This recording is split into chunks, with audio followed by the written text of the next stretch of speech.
আসলে সংস্কার এবং নির্বাচন দুই দরকার, কিন্তু সব সংস্কার ছেড়ে নির্বাচন হবে সেটা একটা অলীক ব্যাপার।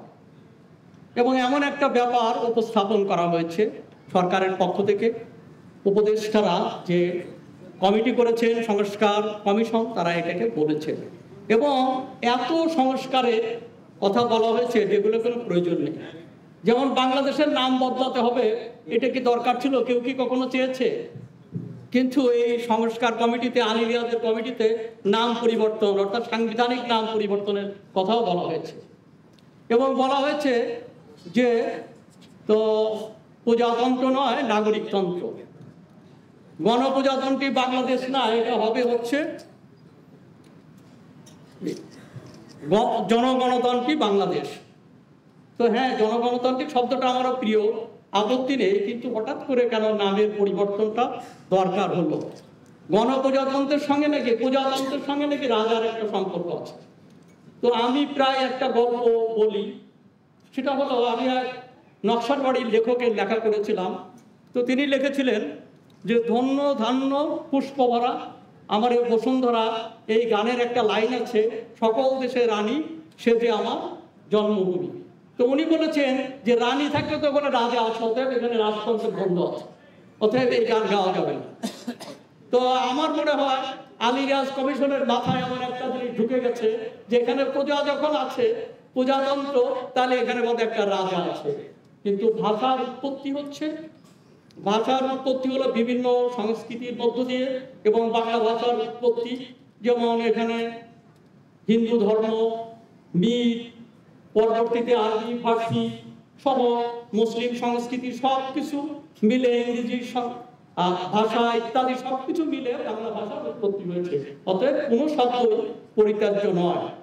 এখন প্রশ্ন হচ্ছে যে ধরুন যে যে ভাষা, যেমন ফার্সি ভাষা, ধরুন ফার্সি ভাষা তো পৌত্তলিকদের ভাষা, এবং এই ভাষা যেটা নিয়ে ফার্সি সাহিত্য যেটা আমাদের দেশে রয়েছে, সিরি বরাকের গল্প কিংবা রুস্তম সুরাগের গল্প, তো এই গল্প তো আসলে পৌত্তলিকদের গল্প, এটা মুসলিম সভ্যতার আগের গল্প, কিন্তু সবকিছুকেই তারা ধারণ করে তারা অগ্রসর হয়েছে।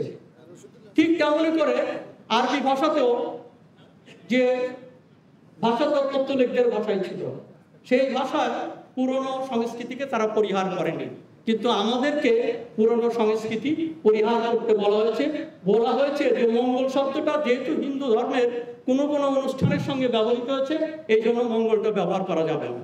অথচ মঙ্গল শব্দ অর্থাৎ কল্যাণ, এটা আপত্তি কি? কবে যে তারা বলেন যে মঙ্গল গ্রহের নামও পরিবর্তন করতে হবে। তো এই জায়গায় এমনই একটি অবস্থা আমরা চেয়েছি, আমরা স্বৈর শাসক শেখ হাসিনার পতন চেয়েছি, এবং এই পতনের মধ্য দিয়ে একটা গণতান্ত্রিক ব্যবস্থা চেয়েছি, এবং গণতন্ত্র বিকল্প আরো গণতন্ত্র, কিন্তু কোনো ক্রমে এখানে মততন্ত্র নয়, এবং এখানে একটা মততান্ত্রিক সংস্কৃতি চলছে। এটা তরুণদের ভিতর এটা দানা বেঁধেছে, এবং এটি হচ্ছে আমার মনে হয় দেশের জন্য সবচেয়ে বড় চ্যালেঞ্জ। অতএব আজকের অবস্থাকে বাদ দিয়ে এখানে আজকের পরিস্থিতিকে মোকাবেলা করে, পরিস্থিতিকে আড়ালে বসে এখানে সমাজতন্ত্রের আন্দোলনের চর্চা হবে না। পরিস্থিতিকে মোকাবেলা করে এই পরিস্থিতির মধ্য দিয়েই এখানে সমাজতান্ত্রিক শক্তির দানা এবং সমাজতান্ত্রিক শক্তিবিদ গড়ে উঠতে হবে। কিন্তু আমরা অনেক সময় মনে করেছি যে চলমান আন্দোলন থেকে কেউ মনে করেছি কিংবা প্রকারান্তে বাদ দেখেছি যে চলমান আন্দোলন থেকে নিজেদেরকে গুটিয়ে রেখে আমার মনে হয় যে একটু নীরবে নিভৃতে সমাজতন্ত্রের চর্চা করা হয়, সেটাকে একটা সমাজতান্ত্রিক চর্চা করা যায়। সেটা এক ধরনের সমাজতান্ত্রিক ক্লাব হতে পারে, কিন্তু সমাজতান্ত্রিক সংগঠন এইভাবে পায় না। সমাজতান্ত্রিক সংগঠনকে যে জন্য বিভিন্ন সময় হয়েছে, এর আগেও যখন বিভিন্ন জায়গায় আমরা বলেছি, অনেকে বলেছে যে আন্দোলনের ভিতর দিয়ে তাদেরকে বেরিয়ে আসতে হবে। এটা আনন্দের ব্যাপার যে এই যে শেখ হাসিনা স্বৈর শাসনের বিরুদ্ধে বাসদ, সিপিবি সহ বাংলাদেশ জাসদ আরো বেশ কিছু এখানে অন্যান্য দলগুলো, বামফ্রন্টের দলগুলো তারা যুক্ত হয়েছিলেন। এটা একটা ইতিবাচক ঘটনা। এটা দুঃখজনক সমাজতন্ত্রের নামে কিংবা এখানে মুক্তিযুদ্ধের চেতনা নামে শেখ হাসিনার সঙ্গেও বাম নামধারীরা কেউ কেউ ছিলেন। তো এই অবস্থার মধ্য দিয়ে আমার মনে হয় আজকের অবস্থা মোকাবেলা করাটা হচ্ছে জাতির সামনে সবচেয়ে বড় চ্যালেঞ্জ। এই আন্দোলনের মধ্য দিয়ে শেখ হাসিনার পতনের মধ্য দিয়ে এখানে গণতন্ত্রের রাস্তাটা কিন্তু প্রশস্ত হয়েছে, কিন্তু কিছু সমস্যাও তৈরি হয়েছে, কিছু আপদও জুটে গেছে যে দেশটা কোন পথে কিভাবে পরিচালিত হবে। এখানে তথাকথিত এখানে আবার একটি ধর্মীয় স্থানের চেষ্টা চলছে এবং সেই ভূত তারা কারো আন্দোলনকারী কোনো শক্তির ঘাড়ে চেপে বসেছে। তো এই জায়গা থেকে আমার মনে হয় উত্তরণ ঘটাতে হলে বাম গণতান্ত্রিক শক্তি ঐক্যবদ্ধ হওয়া দরকার, এর কোনো বিকল্প নেই। অতএব বাসক যারা শত প্রতিকূলতার মুখেও সমাজতন্ত্রের ঝান্ডা উঁচিয়ে রেখেছেন, আজকের বাস্তবতা তাদের সামনে সবচেয়ে বড় দায়িত্ব, এবং অন্যান্য দল যারা এই লড়াইয়ে ছিলেন আছেন তাদের সবার দায়িত্ব হচ্ছে ঐক্যবদ্ধভাবে আজকের পরিস্থিতিকে মোকাবেলা করা। গণতন্ত্র এবং সমাজ প্রগতির সংগ্রামকে এগিয়ে নিয়ে যেতে হবে, এর কোনো বিকল্প নেই। এবং সেই কাজের জন্য আজকে আমার মনে হয় যে যেখানে আছেন, যে অবস্থা আছেন, তাদেরকে ঐক্যবদ্ধ হতে হবে। এখানে কে কত বেশি বাম, কে কম বাম, কে এই তাত্ত্বিক বিতর্কের আমার মনে হয় দরকার নেই। এবং এই দরকার করে চীনপন্থী না মস্কোপন্থী এই বিতর্ক করে বামরা খণ্ড বিখণ্ড হয়েছে। এখানে লড়াইয়ে আমরা দেখি 60-এর দশকের লড়াইয়ে তারা জাতীয়তাবাদী নেতৃত্ব, আওয়ামী লীগ নেতৃত্বে এসেছিল, কিন্তু বামরা লড়াইয়ে ছিল, নেতৃত্বে আসতে পারেনি। কেননা আমরা দেখেছি যে 60-এর শেষ প্রান্তে এসে যেমনই করে সরারজি সাহেব সহ অনেকে পাকিস্তান ভিত্তিক সমাজতন্ত্রের, পাকিস্তান ভিত্তিক গণতন্ত্রের কথা বলেছেন, ঠিক তখন বামরা পিকিংপন্থী এবং মস্কোপন্থী উভয় বামরা তারা পাকিস্তান ভিত্তিক সমাজতন্ত্রের আন্দোলনে শুরু হয়েছিল, যে কারণে সেই লড়াইয়ে তারা তাদের যোগ্য এবং তাদের শ্রম ঘামের যোগ্য স্থান তারা নিরূপণ করতে পারেনি, মর্যাদা তারা পাননি, সেখানে আওয়ামী লীগ নেতৃত্ব এসেছিল। তো আজকেরও বাস্তবতা এই বামদেরকে তার নিজস্ব অবস্থানটা ঠিক করা দরকার। তাকে আজকে লড়াইয়ের ময়দানের মধ্য দিয়ে আজকে তাকে সমাজতন্ত্রের সংগ্রাম, তো সমাজতন্ত্র যদি বলেন সেটা একটু দূরের ব্যাপার। হ্যাঁ, তাহলে সমাজতন্ত্রের লক্ষ্যে যে আন্দোলনটা হওয়া দরকার সেটা কিন্তু কাছের ব্যাপার। সেই কাছের ব্যাপারটা কি?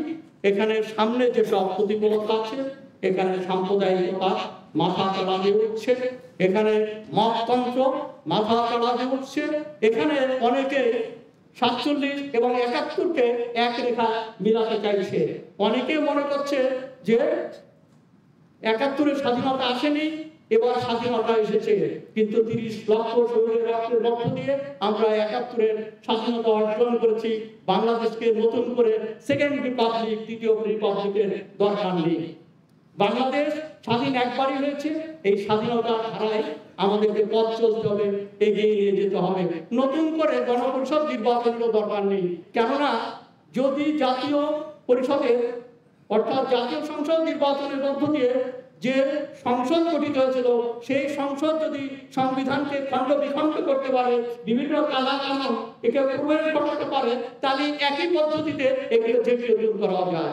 অতএব এখানে জাতীয় সংসদের নির্বাচনের মধ্য দিয়ে এটা করা সম্ভব বলে আমি মনে করি।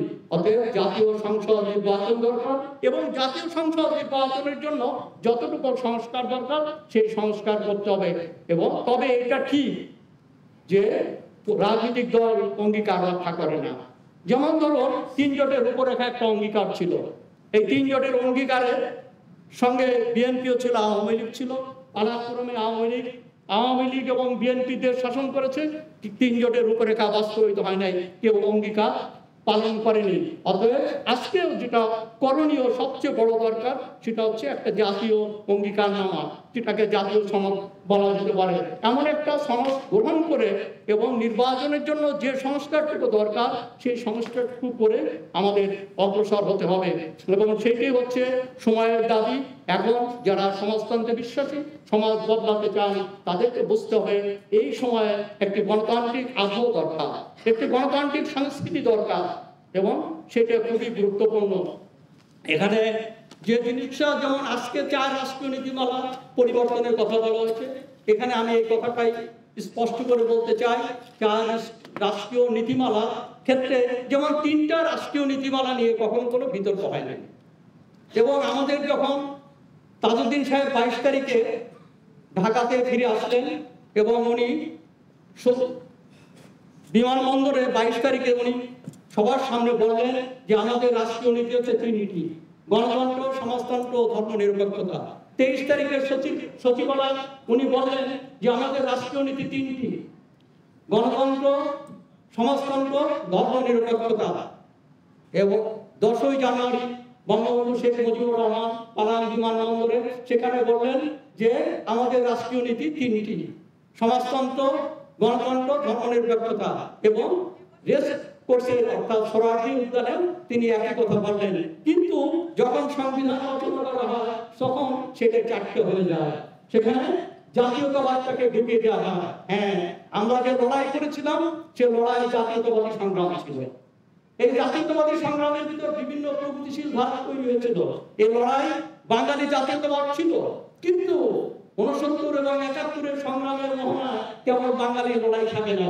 এখানে চাকমা, মারমা, ত্রিপুরা, সাঁওতাল, গারো, মান্ডা সবাই একত্রিত হয়ে এটা বৃহত্তর বাংলাদেশ ন্যাশনের লড়াইয়ে পরিণত হয়েছিল। অতএব সেই লড়াইকে বাঙালি জাতীয়তাবাদ সংবিধানে ঢুকিয়ে এটা খণ্ডিত করা হয়েছে এবং এটার প্রয়োজন ছিল কিনা। এবং সেদিন সংসদে দাঁড়িয়ে এম.এন. লারমা বলেছিলেন যে আমি তো বাঙালি নই, আমার বাপ দাদা কখনো বলে নাই যে আমরা বাঙালি, অতএব বড় জোর আমরা বাংলাদেশি হতে পারি। এবং তিনি এই কথা বলেছিলেন এবং এই কথা বলে তখন তাকে উপদেশ দেওয়া ছিল যে এতদিন উপজাতি ছিলেন, এখন জাতি হয়ে যাও, প্রমোশন দিলাম। তো যাবো এই ঘটনার পরিণতি আমরা জানি। অতএব নতুন করে আমাদেরকে আবার বাঙালি করার কোনো প্রয়োজন নেই। মুসলমানের রাষ্ট্র যদি সাম্প্রদায়িক রাষ্ট্র হয় তাহলে বাঙালির রাষ্ট্র সাম্প্রদায়িক রাষ্ট্র, জাতীয় রাষ্ট্র করার কোনো প্রয়োজন নেই। সেই জায়গা থেকে আমাদের সংবিধানের 6-2 একটা 6-2 এখন যেটা গৃহীত হয়েছে সেখানে বলা হয়েছে জাতি হিসাবে আমরা বাঙালি এবং নাগরিকগণ বাংলাদেশী বলে পরিচিত হইবেন। আমার মনে হয় জাতি হিসাবে বাঙালি এই জায়গা দয়া করে যুক্ত করুন। জাতি হিসাবে বাঙালি, চাকমা, মারমা, ত্রিপুরা, সাঁওতাল কিংবা জাতি হিসেবে বাঙালি ও আদিবাসী।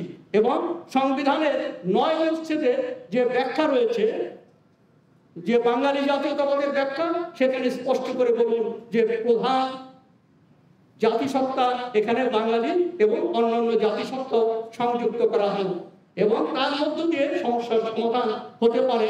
এখানে 4 রাষ্ট্রীয় নীতিকে পরিবর্তনের কোনো দরকার নেই, বরং 6, 2 এবং 9 পরিবর্তনের মধ্য দিয়ে এখানে মৌলিক পরিবর্তন ঘটতে পারে এবং সামগ্রিকতাকে ধারণ করা যায়।